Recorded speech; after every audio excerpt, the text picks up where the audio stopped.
There's just something about music that stirs the soul, makes us crank it, let go and come alive.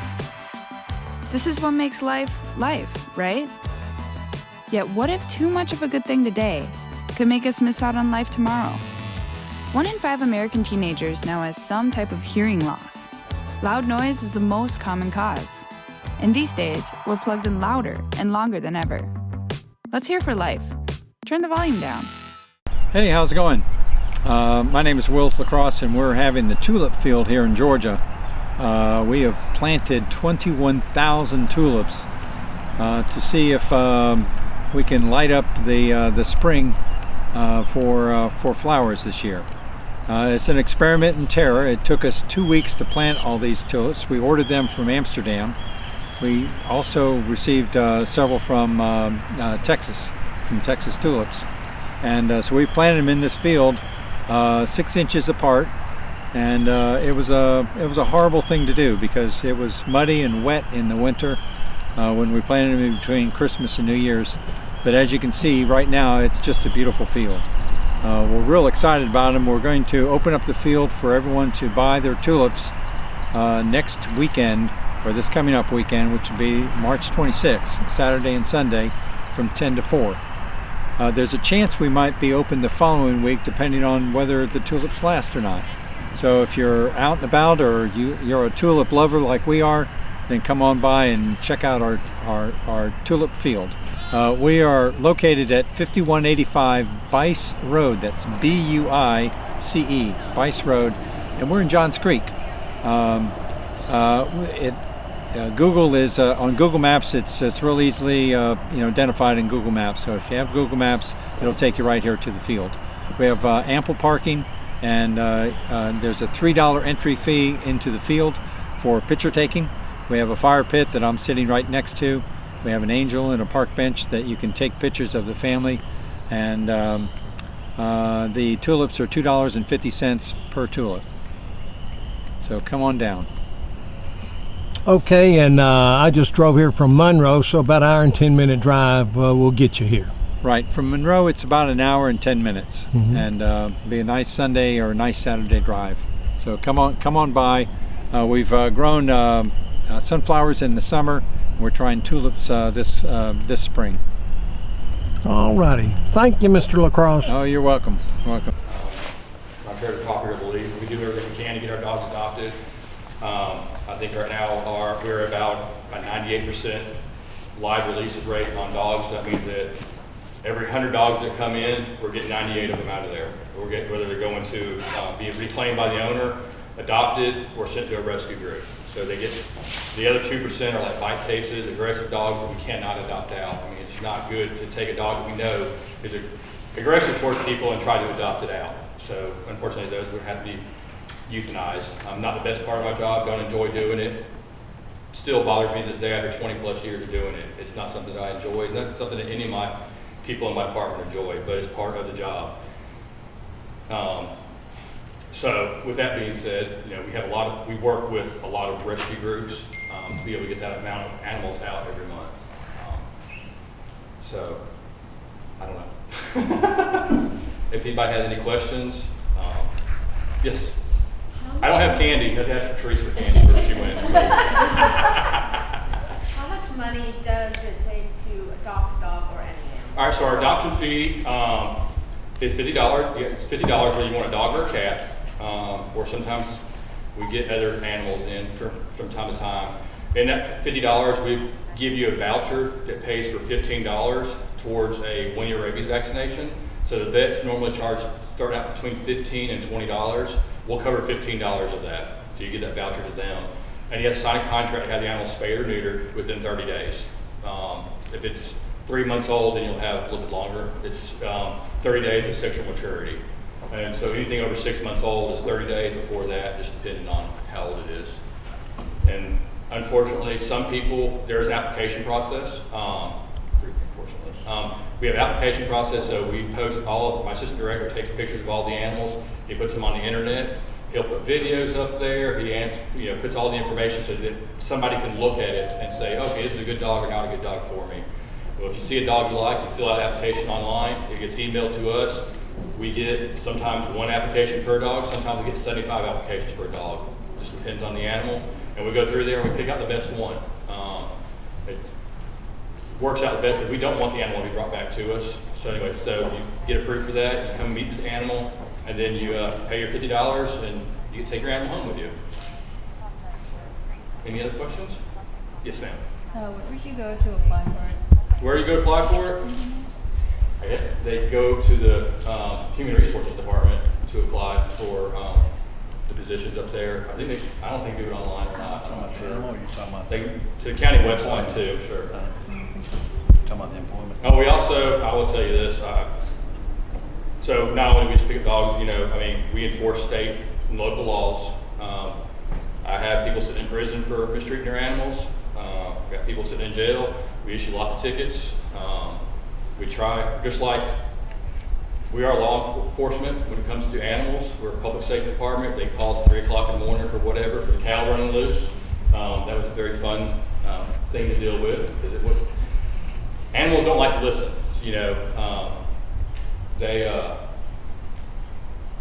They're just hard to deal with. You got to be a special person to be able to learn how to speak to animals to a point. I don't know if you always hear I'm dog whisperer or whatever. It takes a special individual, just like with Patrice. It takes a special individual to deal with some of the people that you have to deal with in public relations or HR or any department in this county or any job period. You have a special skill to be able to know what to say and what not to say, what to take and what not to take. I don't know.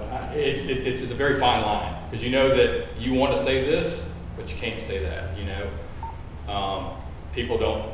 I don't see people at the best time of days. It's just like with the sheriff's department, which I think they out there. But anyway, the sheriff's department, you see your deputies out there arresting people. We're doing the same thing. We just don't do the people. We do 4-legged animals, not the 2-legged kind. So, but yeah, is there any more questions? Yes. What's the annual salary for a animal control officer? It just changed. I know the hourly rate. It's like $17.06 is what it starts out at. I think it's 42. I don't remember. Anyways, I know it starts at $17.06. I think $17.60, something like that. It what starts out at. Do what? Are there like offers for like promotion? I mean, there is. We try, of course. Hopefully soon, maybe I might be looking for a supervisor. So if everybody, I'm not saying I'm not beyond hiring from outside, but of course you'd like to hire from inside if they know how to do the job to promote up. Like I said, I started as a road officer. When I started with the county, I started with, I think, $10, $14 an hour when I started. So just the base pay has gone up a lot for the officers. And we'll see how that goes as far as moving forward and everything. But like our kennel techs start out at right at $17 an hour too. So there's not much of a difference in officer or kennel tech. Officers just go on the road. They do a rotation on calls. So we have somebody, there's always somebody working 24/7, 365 days a year. I have different shifts that work during the day. I have an 8 to 5 shift. I have a 12 to 8 shift and a 3 to 11 shift. That way they can kind of overlap a little bit. And they take turns being on call on the weekends and between 11 o'clock at night and 8 o'clock in the morning. So, any other questions? Yes, ma'am. What age do you hire at for like temporary positions?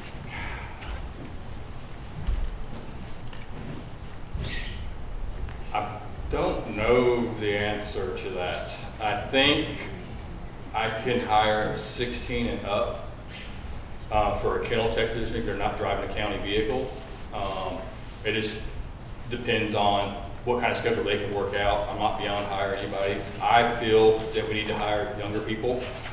That way they can be taught the way to do stuff and they grow with the county and grow with the department. That's the way I did. I started when I was 21 when I was with the county. At the time you had to be 21 to drive a county vehicle. So I started at 21 and been here ever since. And I won't tell you how old I am now, but so any more questions? Well, I do appreciate it. Thank you. Carl Morrow is our Emergency Management Agency Director, and he's going to tell you a little bit about what he does. I have a quick question for y'all. Is there anyone in here that thinks that government might be something that they want to do, even if it's on the local or the national level? What is it? Oh, political science to be an attorney. Guess what? The county actually has an attorney. And I will say that working for the county government, there are a lot of opportunities to do any type of job. In our judicial system, we have our public defenders, we have our prosecutors in the district attorney's office, and we also have a county attorney. So if either one of us has a legal question about something that we're doing in our department that the citizens want to know an answer to, we can pick up a phone and call him. So you can most definitely get a degree in political science and work in any level of government. All right, Carl, you ready? Yeah. All right, go be a big deal. I'm probably going to leave y'all with more questions than answers by the time I'm done talking. So, you know, everybody always asks me what exactly EMA does, and I explain it differently every time. And I think I've came up with a new way to explain it that people can relate to. How many of y'all are familiar with the Captain Marvel movies or whatever? What are those guys called? The superheroes? The Avengers, thank you. Who's behind those guys? Fury? Shield, Fury. Well, I'm the Shield. Public safety are the Avengers, EMS, fire, police, animal control, 911. They're all the superheroes out doing the job. I'm just the guy behind those. So what that kind of relates to is, if the fire department, EMS, sheriff's department, police department's in the city, because I'm not just a county, I'm paid by the county, I work for the county is my boss, but I also have to go and do for the cities as well. So if any of those public safety departments have any kind of problems or needs they need met, I'm the guy they come to. So if they need, I don't know, let's just say they need a tank because they got a terrorist running loose and you know, they need a tank. So I'm the guy that gets that tank for them. For the employee side, but for the citizen side, which is what you guys are, I'm here to give you the warnings and try to prepare you for disasters. They could be man-made, they could be natural, they could be, for whatever reason, an emergency happens, I'm here to warn you of that. Prime example could be tornado. How many of y'all are interested in knowing if a tornado is near your house or about to come through your neighborhood and tear your place up? Anybody interested in that? Well, what you may not know is Patrice and myself, when I give Patrice this information that a tornado's coming, she pushes it out on Facebook, and we know a lot of people don't do Facebook, especially the younger crowds. They don't do Facebook. They do all the, I got 2 kids, I know. They do all the Twitters and the Snapchats, and we don't have all those platforms in the county. But we do have something that you can get on your phone to alert you if that happens. You go to our county website, we have a sign-up page for, it's called Civic Ready. All you do is you go in there, enter an email address or a phone number, whichever way you want to be alerted. And anytime the National Weather Service Center pushes out a tornado warning or thunderstorm warning or whatever, it'll alert you on your phone, just like a text. And then you can pull it up and read it. It says, hey, take cover now, storm coming. That's good advice to have, right? So that all comes from my office. My office is the ones that pushes those type of warnings out. You know, and it's not just public safety. So if any department in the county needs anything through the federal government or the state government, I'm the guy they kind of come to on that. A good prime example could be, you know, anytime DOT. So I don't know if I know I'm kind of bouncing right here, but you're talking about the different forms of government. So DOT, everybody familiar with DOT? Department of Transportation? What level is that generally on? What level do you think that would be on? State level. So that's the governor's office, right? So we have state roads in the county, and then we have county maintained roads, and John can tell you the difference better than I can on that. So anytime DOT wants to come, let's say for example Highway 78, that is a DOT road. And let's say they want to redo one of the bridges, and they have to shut that highway down. They have to go to my office and send me emails and maps and diagrams and all this stuff and say, hey, we're going to do this type of work. How detrimental is this to the county and the traffic, to public safety or to anybody else? Well, I will reply back and say, listen, this is a big deal in the county. You shut down Highway 78 and you're going to cut the main thoroughfare off to the hospital. People can't get to the hospital. You got to come up with alternative routes. So I'm kind of the guy that bounces back and forth for our local government and the state government, telling them you can't do this in this county without doing X, Y, Z. Or, you know, I'm also the guy that goes to the county and go, hey, you can't do this without the state approval. You can't do this without federal government approval and so forth. So that's kind of what I am. And that's kind of what this department does. So I was hired in August of 2019. I was 30 years. I was a firefighter in Lobeville. Made it all the way up to fire chief.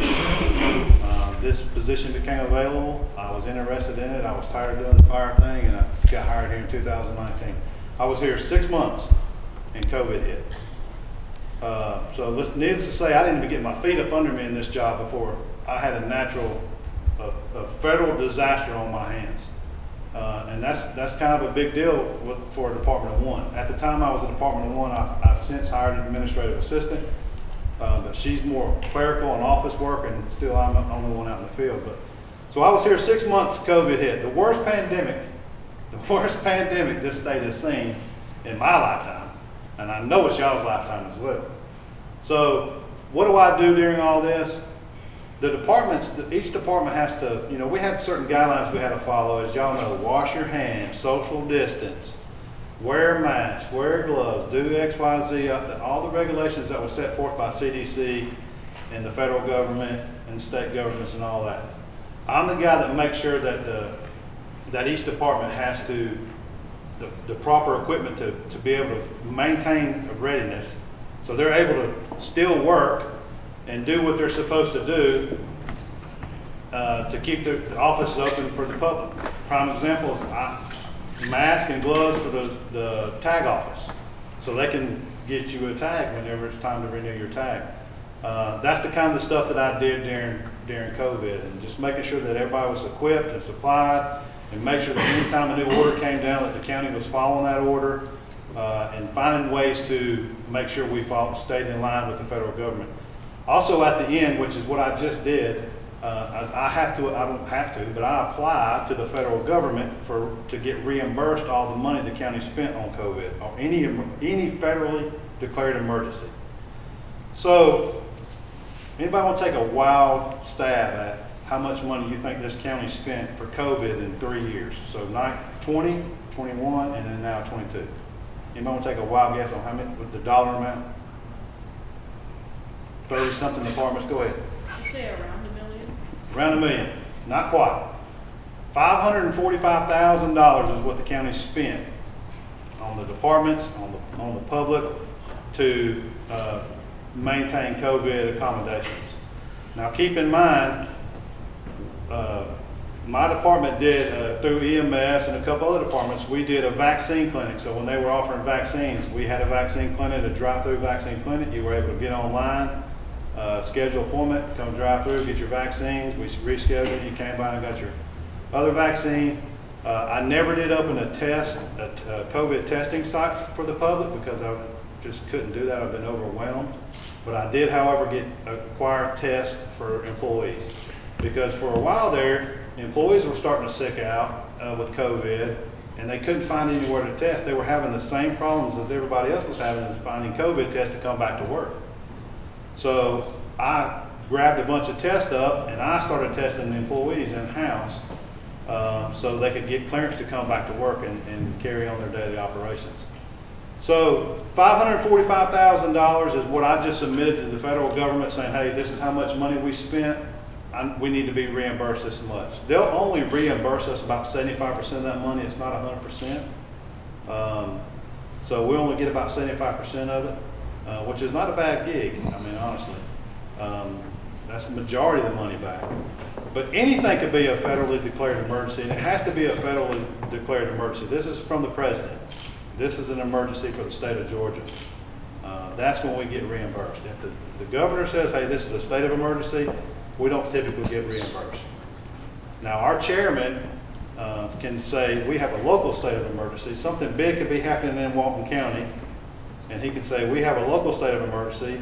He submits paperwork to me, I submit it to the governor, the governor can declare Walton County in a state of emergency. We can have just a state of emergency in our county. Most of the time, it spreads out through other counties. And the way we get to a federal emergency is So the state of Georgia, our county has to meet a certain dollar amount per person in damages before we become a state of emergency. Once that state of emergency is declared, if more counties have damage as well from a storm or a tornado, and they meet their dollar mark, and Georgia's, let's just say Georgia's dollar mark is $1 million. Georgia meets the total $1 million mark, then they can send that to the federal government. The federal government can say, yes, Georgia is a state of emergency, therefore we're going to ship in goods and monies and so forth. And I'm the guy that just organizes all that and how it gets distributed out. It would be a madhouse if a tornado come through here and the federal government give me all these resources, food and water and supply, and I just put it in the middle of the street and say, all right, have at it. It would be a madhouse. The first person would probably get most of it. So during those type of emergencies, that's what I do. Is I'm kind of the coordinator that says, here's a distribution point, here's what you get, here's what you get, and so forth and so forth. And I'm sure most of y'all have probably seen footage of like a tornado going through a county, and then you see their local news channel, and they're over there interviewing an official from the county. I said, well, you know, yeah, we've received damage over here. We're not sure if there's anybody injured. The fire department and the EMS are in there searching for victims now. You know that person that's talking? Most of the time that's EMA. That's this department. If it's not this department, it's Patrice, the PIO. They're the departments that'll have to speak on behalf of what's happening in the county, because you're not going to get the workers, you're not going to get the 911 center to stop what they're doing and come give a briefing on the news. You're not going to get EMS to stop saving lives, or fire department or sheriff's department from protecting you guys, so they got to have somebody do that too, so they funnel it all to me or Patrice, and we're the ones that stand up in the media for them and tell them what's going on. So that's pretty much it in a nutshell as far as what EMA does. I know it sounds kind of boring, but actually you've got to be a nosy person to be EMA, because I love to know what's going on. In everybody's world, I just want to know. So I'm a real good fit there because I'm nosy. And I like helping. You've got to like to help people. If you don't like helping people, public safety is not the world for you. You've got to be selfless and giving. And it'll open your eyes up to the needs and wants of your community. So definitely want to be able to help people. Any questions? I like it. I didn't have candy anyway.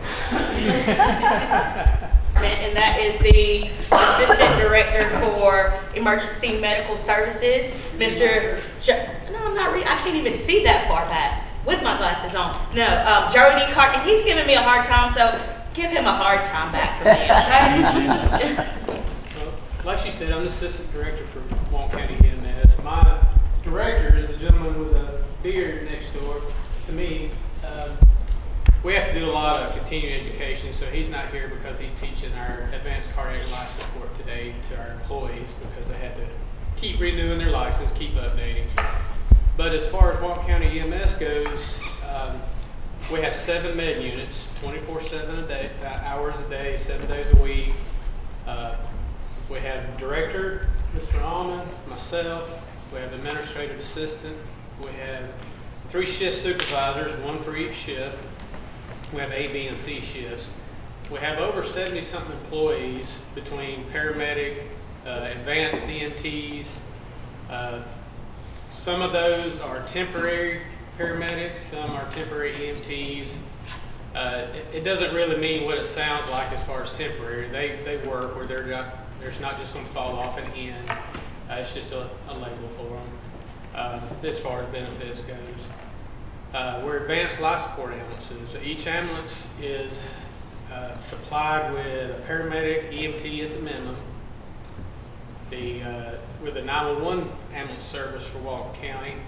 When you call 911 to Miss Winter down there, you're going to get one of my trucks. You see all these ambulances running around like ProCare, just different ones. They're doing transports from hospital to hospital, from doctor's office to home, home to doctor's office, dialysis. But when you call 911, you're going to get one of my trucks. They're going to come out, they're going to take you to the most appropriate hospital, whatever's going on with you. We do a 15-mile radius around the county, so you go 15 miles outside the county if you request Piedmont Athens, Northside Gwinnett, Newton. It's really what's based on what you have going on. If you have a trauma, if you got cut, if you got something to that nature, broke bone, something like that, you're going to go to a trauma facility. Our local hospital out here is Piedmont Walton. It is a level 3 trauma center. Athens is a level 2. Northside Gwinnett is a level 2. Eastside Medical, which is now Piedmont, they bought it. It's not a trauma center. Piedmont Newton's not a trauma center. So they won't accept trauma. So that's where you would have to go. If you have something cardiac related, we would take you to Athens, Piedmont Athens. Eastside, Northside Gwinnett. Stroke, you would go to St. Mary's. You go out here to Piedmont Walton. You go to Eastside, their stroke centers. Piedmont Athens and Northside Gwinnett do open heart. So if you have you need a bypass or something like that, something that you need related to surgery, you have to go to one of those facilities. When I started about the 7 med units, we had those 24/7. We have a supervisor that runs with them also. So anytime you call 911, you're going to get the med unit, and then so on in your area. They're all spread out around the county. We have one in Loganville, Fire Station number 16. We have one in South Circle Station 6. We have one right here in Monroe's Fire Station. We have the rest of them are out in the counties. Station 3 in Walnut Grove. Station 14 up here has Med 2s. Station 19 has Med 5. So we spread them out in the county as best we can to support the whole county, because Walton County is 330 square miles. With 7 med units trying to take care of that, it's a challenge. As Ms. Winder sitting there shaking her head, she knows all the calls that come in. Last year, with COVID hitting us, we ran 20,030 calls. That was the number of case numbers anyway. Whether it's a transport, council call, a lift assist, anything like that in 911, you're going to get an ambulance. If it's prioritized, which that's the way she does it, is priority 1, 2, and 3. Priority 1 means we're going licensed sirens and the fire department's coming with us. Priority 2 is just licensed sirens, just the ambulance, but it's based on the information that they're given. And the people that call in are always upset, may not give them the correct information. You know, we get out there, it could be more to it. It's not their fault, they go by what they're given. So we can upgrade, like when I say upgrade, when the prioritized is 2 or 3, we can upgrade to 1, 3 to 2 to 1, which means we just go faster, or we get more services out there, or if they have notes in their system that tells them, you know, if they need law enforcement out there with us. If we go out on a call and we find something that they didn't know, we'll let them know, and they'll put a note in the system. So that next time we have a call out there, they know more to send, what's going on with the residents. We do our own in-house training to try to keep our certifications up for our employees to assist them. We do not have a school per se to, like you come in, I want to be an EMT. We don't train you, we hire you already trained, but you can go to Athens Tech, Lanier, all these technical colleges, or either there is online stuff, but technical, hands-on, in my opinion, is better. You learn more, at least that's the way I am. I'm a hands-on, visual learner. Try and do it online, I don't think you get everything out of it that you would really need. Like Carl said, you gotta have a desire to help, a desire to take care of folks and be selfless, because there's a lot you see out there that may not be prepared for. If you watch the news and everything, you think about it, they talk about fire and police out there. Well, who takes a person to the hospital? Who tries to save their life? And without names or incidents or anything, we had something recent that I had a crew that come across something they wasn't expecting. And it turned bad for them, and then they had to turn around and try to help the person that was not in a good situation. So it's 1 minute it can be one thing, the next minute it be a total different. You never know. Really never know what you're going to run across out there. The same with fire and police. Police, they at least have a gun. EMS, fire shows up. We got needles and they got axes. So it's really hard to say. I started out in Walton County as a fireman. City of Monroe also. I've been there almost 24 years. So then I moved over to EMS. That's really about me. I made it up to a battalion chief at City of Monroe, and now I'm assistant director of Walton County EMS. That's about all I got. Any questions? I don't have to. You got candy. It's on the table. You just have to walk. Give her candy. What you got? How old do you have to be and what hours, how much do you get paid for an hour? Okay, temporary or full-time, our paramedics start out at $22.97, and advanced EMT starts out at $21.33, and our EMTIs are currently at $20.81. Look at Miss Melissa over there. Like I said, the hours are 24/7. Sometimes our shifts are, I say 24/7, that's the service. We go every third day for full time. Temps, if they're set on a certain shift, every third day they could be chosen to work on a truck, or they may do 12 hours. According to what I need, I do the scheduling. It's if I got somebody that can only do the night half, and I got somebody do the day half, I'll split it. But temp can work up, thanks to, I think, President Obama, you can work up to 1,500 hours a year. After that, you have to be offered benefits, so we have to cut you off at that unless you're full-time. Temp, that's why they call it temp. Temp does not get benefits, but it just doesn't mean that you're temporary and going to be sent right out the door. You have a question? She answered. Oh, you don't Yes. What was the first menu? Huh? What was the first menu? It was our purse. Give my candy. I'm just kidding. I'll give it to you. Carl doesn't get candy. You don't get prizes and Carl doesn't get candy. Yes, ma'am. How long have you been like the assistant director? I'm going on 2 years. I started off in 2005. I moved over from fire to EMS. I was on the truck as a paramedic. In 2012 to 13, I moved up to shift supervisor. And our director at the time is still our director, but prior to that, we had a lady named Nancy Couch. And when he moved into her slot, he got the supervisors back. I moved into that slot, and then about 2 years, June, I think it'll be 2 years.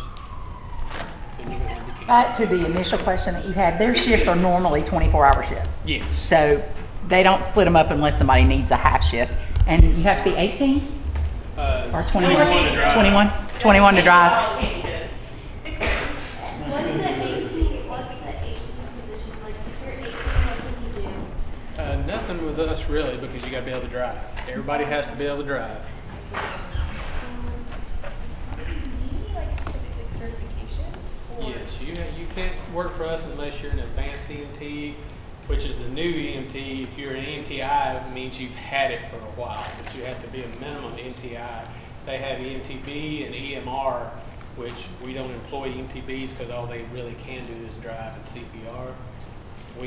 Our people have to both be able to work in the back of the truck. What about like temporary positions or? They still have to be the same certifications. She couldn't hit me, y'all. No.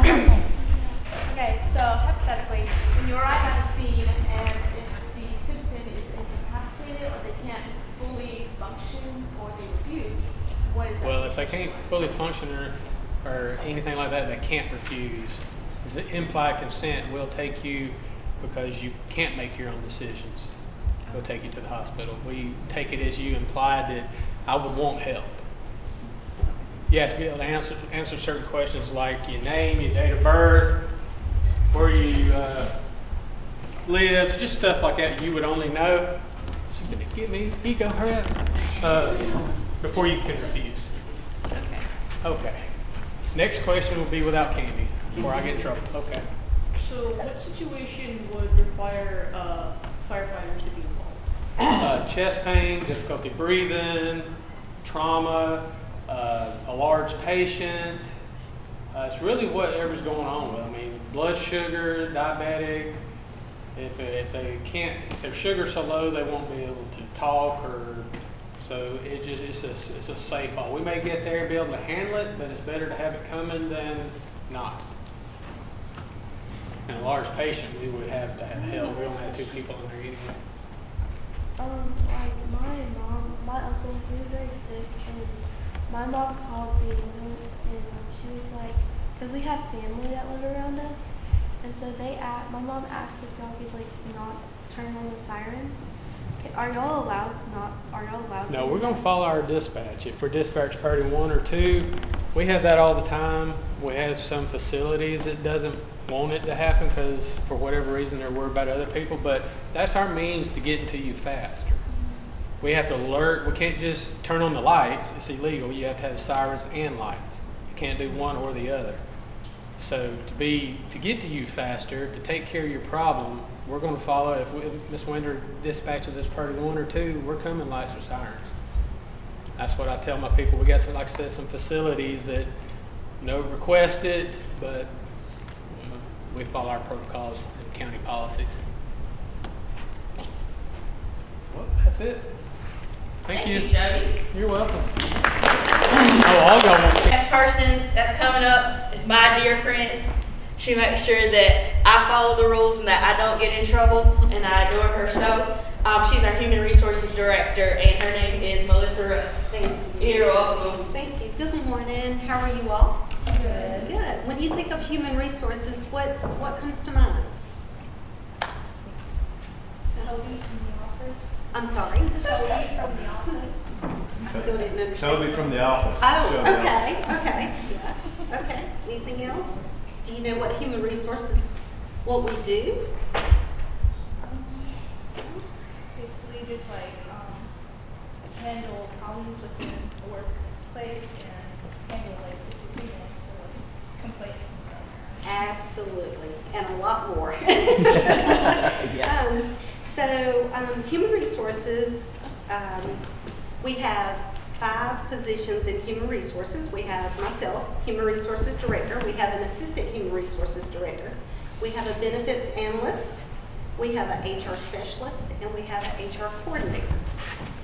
Of course, the HR Director, as the HR Director, I oversee the functions and, deal with the personnel issues, try to keep the departments, in line with the employment laws, stuff, oversee everything.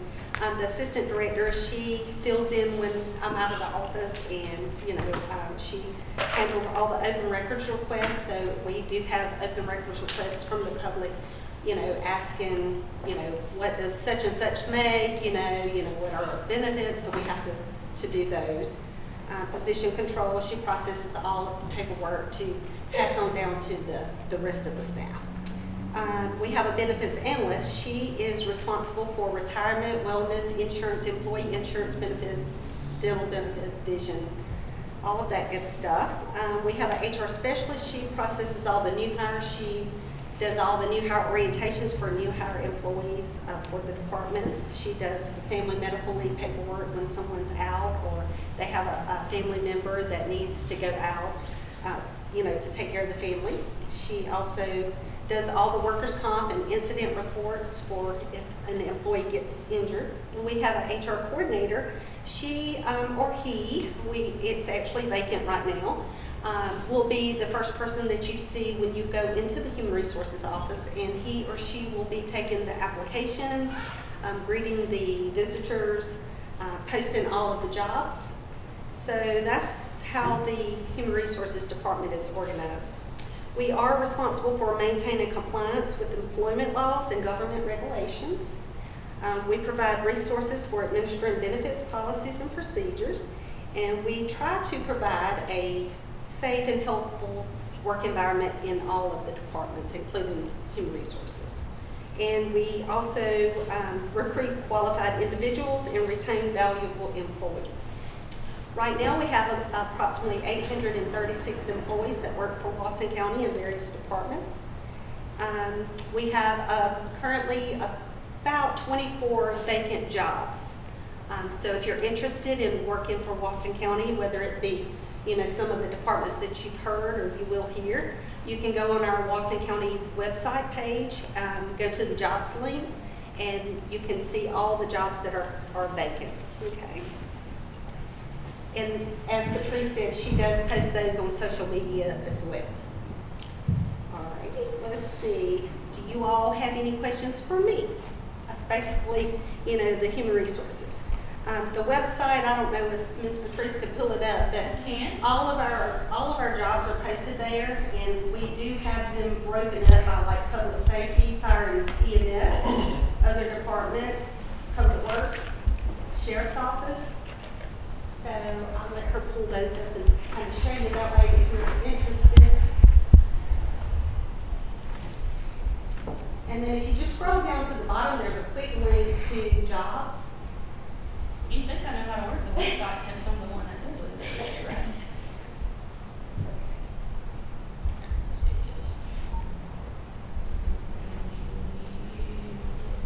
You go down to the very bottom. So this is our website, Walton County website, and you can see we have all the jobs listed. And just say you're interested in the very top one, the firefighter 2, you would click full description, and that would allow you to see the full description of the job. And then on the right, it would give you the pay, the salary amount, when the job was posted, when it closes. And then also the attached files is the employment application. You can click that employment application and it will bring up our employment application. You can actually type it or you can print it out and fill it out. All of that, and then you sign it at the bottom. And then you can either email that to the hr.resume email address that's at the very top of the application. You can fax it, or you can bring it in, or you can mail it. We do hire and recruit for all of the departments in Walton County. We take all the applications, process them, and then submit those to the departments, and they schedule the interviews, and then they make a recommendation to me of who the most qualified applicant is, and we start the employment process. Any questions? Yes, ma'am. Do you have temporary positions open? As far as in human resources or across the county? Not right now, we don't. But that may be something in the future. So if you're interested, please keep a check.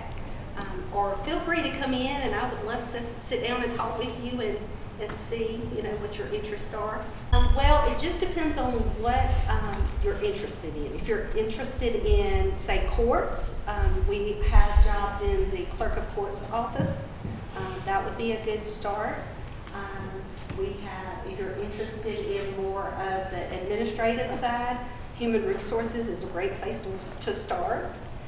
Finance, if you're into accounting, finance would be a good start. Accounting clerk, accounting technician, data entry. Just depends on your interest. Okay, thank you. Yes. Are there any history-based jobs available at the moment? Or? History-based. Well, the best job for that would be our county clerk or assistant county clerk, and unfortunately, for you to fill one of those, I would have to go somewhere. She's not leaving. But yeah, that is a history-based, records-based job. So the county clerk's job is to preserve all records, and when the public has a need for those records, we produce those records. So we have an archive. We actually have a really cool vault. If we have enough time when we're done, I can take you down to see it. That's where we keep all of our records that are in paper form.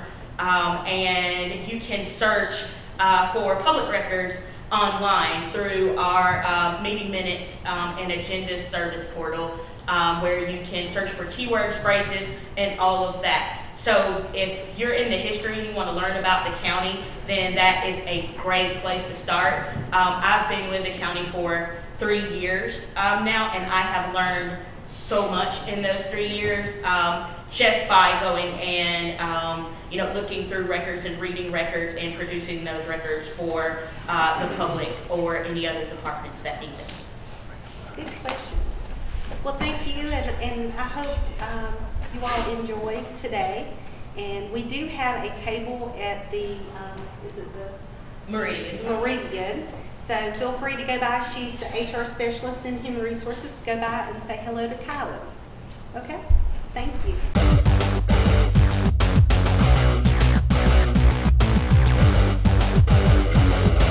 Hello, this is Jody Johnson. I'm here with another recreation report, and we are nearing our opening day, which is going to be the 26th of March. It's coming up really soon, and luckily it looks like we're going to have good weather for our opening day games that are be played out at West Walton and at Criswell Park. We'll also have our soccer opening day the same day out at Felker Park. This year we've expanded our soccer program where we're playing games out at our West Walton Park and out down in South Walton. So we're expanding that, and that's to get prepared for when we, and we have actually started the preparations for our newest park in Walton County, which is going to be out at Walnut Grove. We've met with our designers with Lowson Associates, and we prepared a plan over the next 6 months or so to where we'll start with some meetings with the community, and then we'll gather all the information that we want to be within this 266-acre park, which will be the largest in Walton County, that has a lot of natural things within it. We're hoping that there's several components, and all that will be figured out in the future. I don't want to go in and pre-sale what will be in there. All that will be determined by the citizens and the budget, obviously, what we'll have in that park. One of the main components that is probably the biggest need is additional baseball or softball fields in the west end of the county. As you know, a lot of our participants come from the Loganville west end of the Alcovey River. There's a lot of kids that are in that area, so we're in desperate need to expand it, especially in the smaller age groups. Our 5, 6, 7, 8, 9, 10-year-old programs are busting through. We had to actually turn folks away or move them to alternate parks this year because we just did not have enough space. We have over 16 teams on a couple fields in the local area, which normally are maxed out as 12. So you can tell we've tried to expand, but we're at the point where we need to add additional fields. So that will probably be one of the components within that park, and then hopefully a lot of other things that will really get you excited for. And as those come about, certainly we'll let you know on this program, on our Facebook page, on our website. So all that information will be on there. As quickly as we know it, we'll pass that along so we can be as transparent as possible. If there's something you would like to see in Walton County as far as parks or a feature in a park, send me an email. Our email's on the website, and it'd be great to hear from you guys. We have a lot of other programs that are going on, not just our spring sports now that are starting. And again, I say this each time, but as our spring sports start, where do we focus now once these things start is into our summer programs. We have a few athletic programs that are start this summer, which one is our summer basketball, and then the other is our girls volleyball program, which was a tremendous hit last year. So we're looking to really capitalize on that again this year. We hope to have the summer volleyball, and if that goes well, we'll continue it with another program in the fall, which is traditionally the time of year that girls volleyball is played. So we're looking to expand on the girls volleyball as well. So the registration for our summer basketball, ages 7 through 18, and summer volleyball, 7 through 18 girls, the registration for that will be April 18th through April 23rd. So April 18th through April 23rd. Again, that's not a long period, so make sure you get in and register. We shorten our registration periods to kind of let people know when it's going to be, and then we hold it, and then afterwards we start filling in those spots that we have available to make our teams full. We'll also be the advertising for tackle football. We've kind of changed our method of which we're going to run our tackle football and cheerleading program this year. So we're extending registration. This registration will be one of our longest. It'll be a 4 to 5 week registration period. So it will also start on April 18th, but it will be extended through May for the tackle football and cheerleading. It's just one of the requirements for the league that we're going to be participating in, which is the North Georgia Youth Football Association, which is teams throughout North Georgia, all of the high schools participate in, and we've applied and have received membership to be a part of the North Georgia Youth Football Association. So we'll be playing at the at all the high schools, which are renovating their facilities. The athletic departments at the schools are getting involved with us and partnering with us to run these football and cheerleading programs. We think that is a positive, and not necessarily a true feeder program, but with them participating in, we think those coaches will be able to coach our coaches and how they want their players to be brought up. And it not only promotes the safety within tackle football and the cheerleading program, but also some of the continuity that takes place from the time they're 6 to the time they're 12 and they enter the middle school program and then into the high school program. So we look forward to giving this a try with the North Georgia Youth Football Association and working with each of the high schools in our community. And we hope this is going to be a great thing and make our football program even better than it has been over the last 20 years. So look for registration for our basketball, volleyball, football, and cheerleading. And then we'll focus on our fall programs, which is our baseball, softball, and soccer, and cross country. So those registrations will also be coming up after the other registrations right towards the end of the school year. So look forward to that. Now we'll make sure that you get a flyer through the email systems. If you're interested, look on our websites.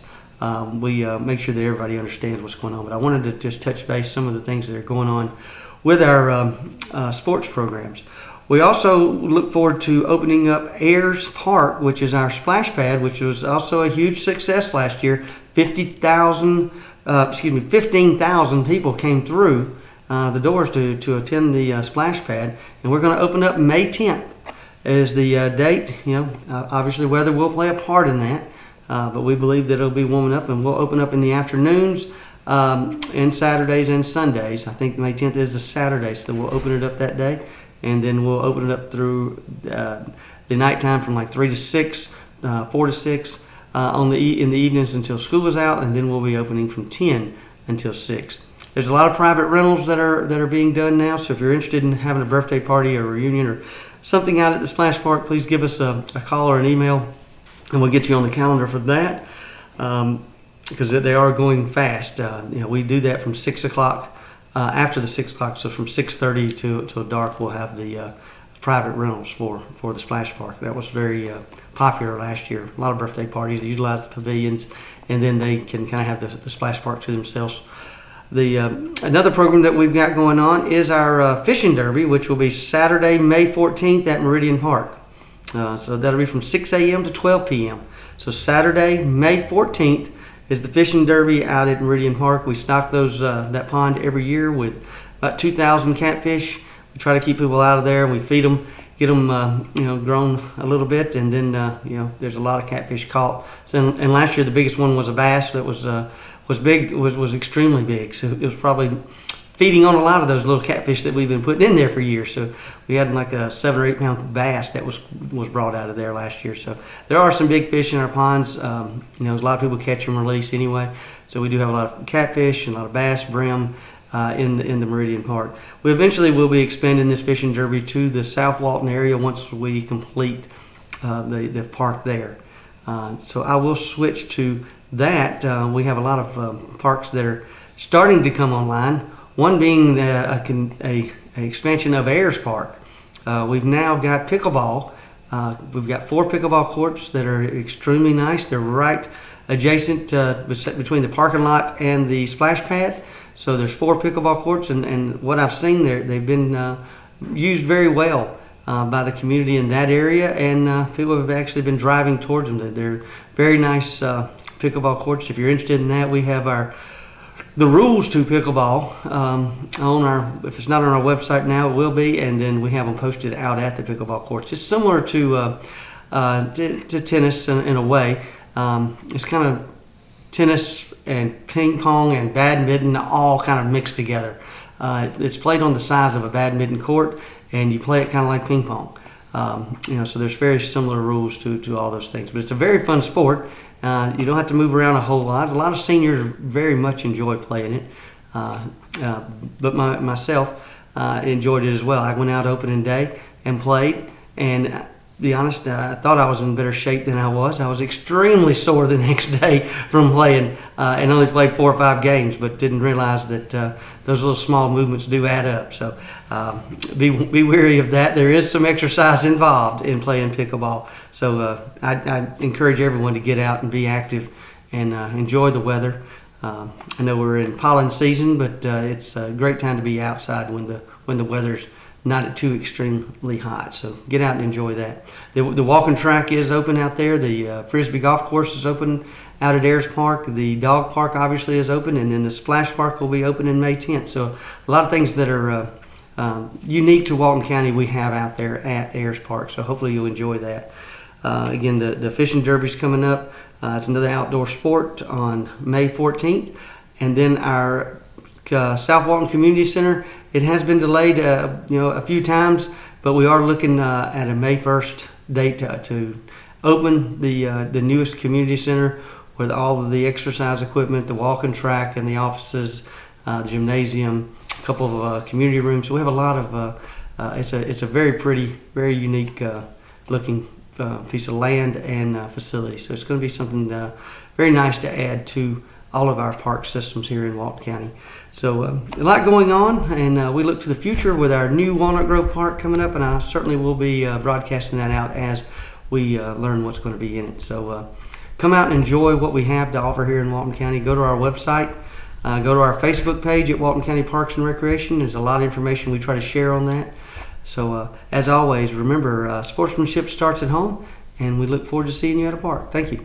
Hey, how's it going? My name is Wills Lacrosse, and we're having the tulip field here in Georgia. We have planted 21,000 tulips to see if we can light up the spring for flowers this year. It's an experiment in terror. It took us 2 weeks to plant all these tulips. We ordered them from Amsterdam. We also received several from Texas, from Texas Tulips. And so we planted them in this field 6 inches apart, and it was a horrible thing to do because it was muddy and wet in the winter when we planted them in between Christmas and New Year's. But as you can see right now, it's just a beautiful field. We're real excited about them. We're going to open up the field for everyone to buy their tulips next weekend, or this coming up weekend, which will be March 26th, Saturday and Sunday, from 10 to 4. There's a chance we might be open the following week depending on whether the tulips last or not. So if you're out and about, or you're a tulip lover like we are, then come on by and check out our tulip field. We are located at 5185 Bice Road. That's B-U-I-C-E, Bice Road, and we're in Johns Creek. Google is on Google Maps. It's real easily identified in Google Maps. So if you have Google Maps, it'll take you right here to the field. We have ample parking, and there's a $3 entry fee into the field for picture taking. We have a fire pit that I'm sitting right next to. We have an angel and a park bench that you can take pictures of the family, and the tulips are $2.50 per tulip. So come on down. Okay, and I just drove here from Monroe, so about an hour and 10-minute drive will get you here.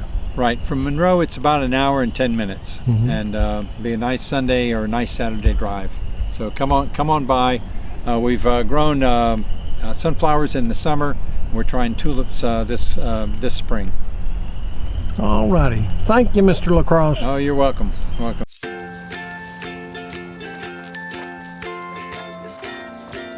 All right, crew, let's get started. Sure.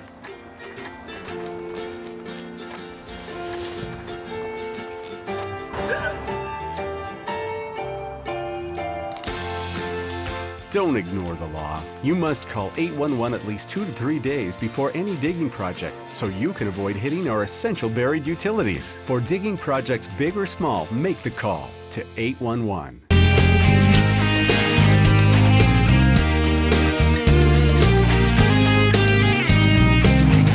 Welcome to another edition of Walton Entertainment. Today we'll have more news, information, and entertainment from your local hometown.